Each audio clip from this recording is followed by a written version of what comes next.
15 lakh engineers, लेकिन सिर्फ 1.5 lakh jobs. हर साल इंडिया में लाखों स्टूडेंट्स इंजीनियरिंग कंप्लीट करते हैं, लेकिन क्या सबको जॉब मिलती है? टीम लीज की एक रिपोर्ट ने तो ये तक कह दिया कि ग्रेजुएट होने वाले 1.5 मिलियन इंजीनियर्स में से सिर्फ 10% ही एक्चुअली एम्प्लॉयमेंट सिक्योर कर पाएंगे। एंड बाय 2027 AI इस हायरिंग कोलैप्स का एक बड़ा रीजन बन सकता है। ये प्रॉब्लम स्टूडेंट्स में है या सिस्टम भी कहीं ना कहीं जिम्मेदार है? Let's look at the reasons. सबसे पहले आता है डिग्री और स्किल्स का गैप। कॉलेज में हम थ्योरी बहुत पढ़ते हैं, एग्जाम्स क्लियर करते हैं, असाइनमेंट सबमिट करते हैं, लेकिन जब कंपनी इंटरव्यू लेती है उन्हें मार्क्स नहीं चाहिए होते। उन्हें चाहिए problem solving attitude, communication, projects, practical knowledge. और ये कोई अजम्पशन नहीं है। इंडिया स्किल्स रिपोर्ट 2025 बताता है कि पेपर पर इंजीनियरिंग ग्रेजुएट्स की एम्प्लॉयबिलिटी लगभग 71 to 72% है, लेकिन ये एम्प्लॉयबल होना और एक्चुअली जॉब मिलना बहुत डिफरेंट है। अगर किसी ने सिर्फ नोट्स रट के इंजीनियरिंग कंप्लीट की है तो इंटरव्यू में स्ट्रगल होना गारंटीड है। एक सिंपल एग्जांपल देखते हैं। मान लो 2 स्टूडेंट्स हैं, दोनों के पास बीटेक डिग्री है। पहले स्टूडेंट का CGPA 9 है, लेकिन उसने कभी खुद से कोई प्रोजेक्ट नहीं बनाया, ना इंटर्नशिप की, ना कोई गिटहब प्रोजेक्ट्स और ना ही कोई पोर्टफोलियो। दूसरे स्टूडेंट का CGPA सिर्फ 7.5 है, लेकिन उसने खुद प्रोजेक्ट्स बनाए हैं, गिटहब मेंटेन किया है, हैकाथॉन्स में पार्टिसिपेट किया है और इंटर्नशिप भी की है। अब अगर तुम रिक्रूटर होते तो तुम किस स्टूडेंट को चूज करते? ऑलमोस्ट हर केस में कंपनीज दूसरे स्टूडेंट को ही प्रेफर करती, क्योंकि कंपनीज मार्क्स से ज्यादा प्रूफ ऑफ स्किल्स देखती हैं। रीजन नंबर 2, सब सेम रेस में भाग रहे हैं। अब सोचो, एक कंपनी के पास 20 ओपनिंग्स है, अप्लाई करने वाले 20,000 लोग हैं और उनमें से हजारों लोगों का रेज्यूमे ऑलमोस्ट सेम होता है। Same college assignments, same certificate courses, same copied projects. अब रिक्रूटर किसी को अलग कैसे देखे? रीजन नंबर 3, टेक्नोलॉजी बहुत फास्ट चेंज हो रही है।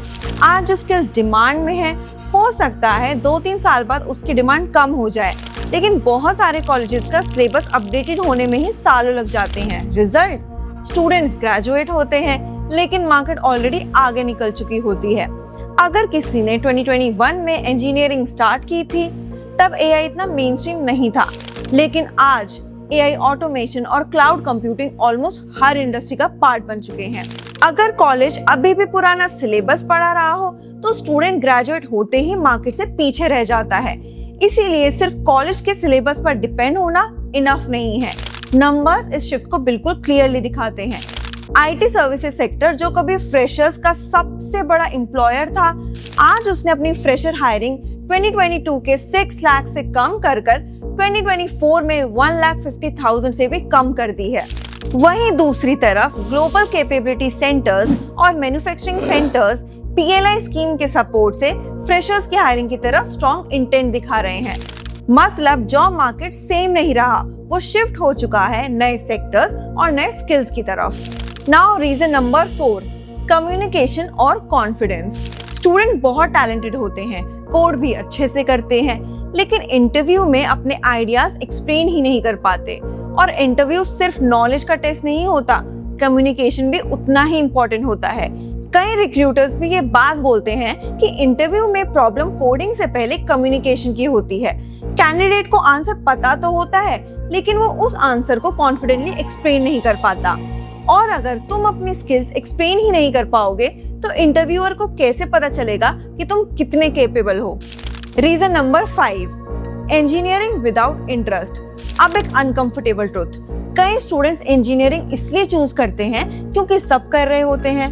ना उन्हें कोडिंग पसंद है, ना इलेक्ट्रॉनिक्स, ना मैकेनिकल, बस एडमिशन मिल गया तो डिग्री कर ली। ऐसी सिचुएशन में जॉब क्रैक करना और भी डिफिकल्ट हो जाता है, क्योंकि जब इंटरेस्ट ही नहीं होगा तो जेन्युइन प्रोजेक्ट्स, क्यूरियोसिटी और डेप्थ भी नहीं आएगी, जो रिक्रूटर्स सबसे पहले देखते हैं। अगर तुम भी कंफ्यूज हो कि तुम्हारे लिए सही डिग्री या करियर फील्ड कौन सा है, तो इसे रैंडम गेस करके डिसाइड करने की बजाय एक अच्छा स्टार्टिंग पॉइंट है कॉलेज विद्या का करियर फाइंडर टूल। ये टूल तुम्हारे इंटरेस्ट, स्ट्रेंथ्स और पर्सनालिटी को एनालाइज करके बताता है कि इतने सारे करियर्स और डिग्रीज में से कौन सा पाथ तुम्हारे लिए एक्चुअली सही है। चाहे तुम स्कूल स्टूडेंट हो, ग्रेजुएट हो, करियर क्लैरिटी ढूंढ रहे हो या ऑलरेडी वर्किंग प्रोफेशनल हो जो अपना फील्ड स्विच करना चाहता है। चलो अब देखते हैं इसका सोल्यूशन क्या है। हर सेमेस्टर में एक प्रैक्टिकल स्किल सीखो, coding, design, AI, cloud computing, data analytics, cyber security या जो भी तुम्हारे फील्ड से रिलेटेड हो। Learn the skills GCCs and AI roles are actually hiring for। अगर तुम्हारे पास वो स्किल्स हैं जिनकी अभी डिमांड ही नहीं है, then it will be of no use। Projects बनाओ, सिर्फ YouTube से कॉपी मत करो। भले ही प्रोजेक्ट छोटा हो, लेकिन अगर खुद का है तो वो वर्थ इट है। कंपनीज को ये देखना होता है कि तुम प्रॉब्लम सॉल्व कर सकते हो या नहीं। कम्युनिकेशन इम्प्रूव करो, speak more, learn more, read more, और अगर इंग्लिश वीक है तो उसे स्ट्रॉन्ग करने के लिए प्रेजेंटेशन दो, मॉक इंटरव्यूज करो। ये वो स्किल्स हैं जो हर करियर में काम आती हैं।